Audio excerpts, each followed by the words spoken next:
ایک نوجوان ہر روز مصروف رہتا تھا لیکن پھر بھی اس کے نتائج بہت کم تھے۔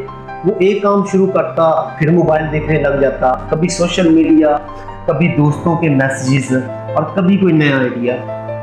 دن ختم ہو جاتا لیکن کام مکمل نہیں ہوتا تھا۔ ایک دن وہ اپنے استاد کے پاس گیا اور پوچھا، سر میں اتنی محنت کرتا ہوں پھر بھی کامیاب کیوں نہیں ہو رہا؟ استاد نے قدسہ اٹھایا اور سورج کی روشنی کو ایک کاغذ پہ مذکور کیا۔ چند لمحوں کے بعد کاغذ جلنے لگا۔ استاد نے پوچھا، یہ کیوں ہوا؟ نوجوان نے کہا، کیونکہ تمام روشنی ایک جگہ جمع ہو گئی تھی۔ استاد مسکرائے اور بولے، بالکل، جب روشنی بکھری ہوئی ہو تو وہ صرف روشنی ہوتی ہے، لیکن جب وہ ایک نقطے پہ جمع ہو جائے تو طاقت بن جاتی ہے۔ تمہاری توجہ بھی ایسی ہی ہے۔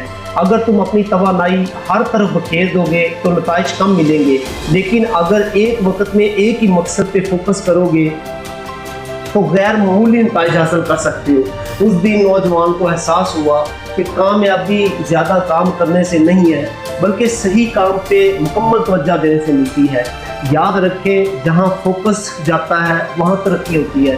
کمنٹ میں لکھیں، آئی چوز فوکس۔